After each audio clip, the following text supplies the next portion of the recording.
As tensions with Iran continue to escalate, another urgent issue remains unresolved: the Americans still imprisoned there. U.S. officials say their cases remain part of ongoing diplomatic efforts, but their families fear the broader crisis could push their loved ones even further from view. Amna Nawaz has more. The ongoing conflict with Iran has renewed concerns about Americans still detained there. Among them are Reza Valizadeh, a 49-year-old Iranian-American journalist, and Kamran Hekmati, a 61-year-old Iranian-American grandfather from Long Island who was arrested while visiting family. Both have been designated by the U.S. State Department as wrongfully detained, and both are held in Iran's notorious Evin prison. With us now to discuss is Neda Shargi, whose brother Emad was held in that same prison for years before being freed in a 2023 prisoner exchange. She's now on the board at the Foley Foundation, which advocates for U.S. hostages overseas. Neda, welcome back. Thanks for being here. Thank you for having me. So we know that Reza and Kamran are believed to be among a handful of Americans who are detained in Iran. Reza's been held almost 2 years, Kamran since July of last year. What do you know, if anything, about how they're doing? Well, it's very difficult to communicate with them directly. I can tell you from my experience with my brother that they are fearful for their lives, and they are desperately looking for the American government to secure their release. There's been a lot of back and forth conflict, and the Evin prison was hit. Families are not able to visit them. There's no phone contact, so it's a really difficult time for them right now and for their families. Well, tell me more about that, because you know very well what it's like to be on this end of it, worried about your loved one detained in Iran. What are their families going through right now? What do you remember from your experience? Well, one thing that families have going for them right now is that the Trump administration has proven that they care a great deal about wrongful detainees, and they have a great track record. They've brought home over 100 Americans since President Trump has taken office. I think what families are thinking now is, why aren't we seeing the same efforts towards the Americans in Iran? The detainees were not part of the MOU. President Trump gave an interview early June in which he said, we have no Americans being detained in Iran. So I think there's just a lot of confusion and wonder as to why Iran is different than the other countries from which Americans have been released recently.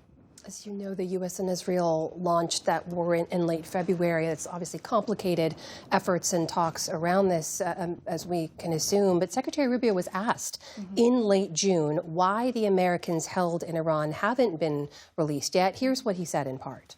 I don't want to discuss any specific cases. It complicates them. And that's not just true with Iran. That's true in other parts of the world as well. But just know that the issue of wrongfully detained Americans, we have an entire office that's dedicated to that. We raise it in every forum and in every opportunity we get, and we make it our highest priority. Neda, we also asked the State Department for a statement. They reiterated what Secretary Rubio said, and they also said the Iranian regime should immediately release all Americans unjustly detained in Iran. But the Secretary seems to be saying this issue has been raised in talks. Do you know if that's true? I don't know. What I do know is that Special Envoy Witkoff, who has been tasked with all things Iran-related, including the detainees, has not met with the families of the detainees, nor has he spoken with them.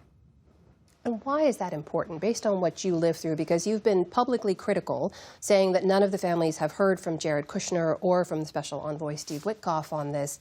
Why is that important here?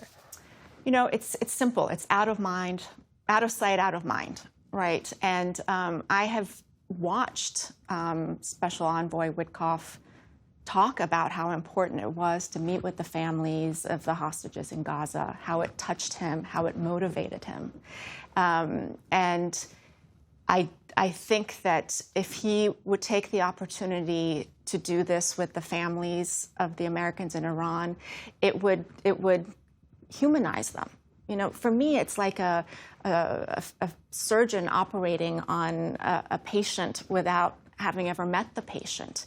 You know, these are ordinary Americans. They each have stories. They each have, you know, the right to be heard. These families have a right to be heard. And I know Envoy Witkoff cares. And I think it would go a long, long way. Are you and the other families worried that the priority to negotiate for their release is further down on the list than other parts of this conversation, like reopening the Strait of Hormuz, reaching some kind of ceasefire? Absolutely. I mean, this has always been the case when we're dealing with Iran. When I was advocating for my brother, it was the same thing. You know, the nuclear file and issues were always more of a priority than the Americans who were detained there. And I understand why that is the case in some ways. But, you know, we have an administration now that has done incredible work bringing back Americans.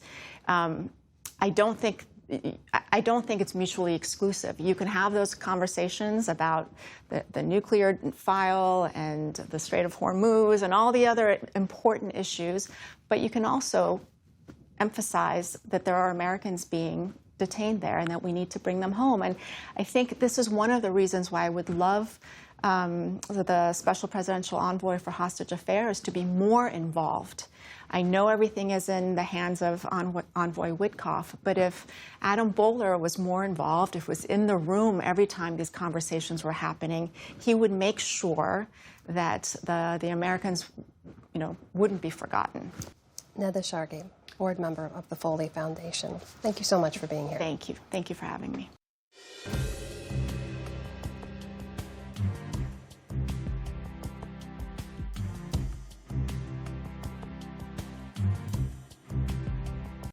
Support journalism you trust. Support PBS News. Donate now, or even better, start a monthly contribution today.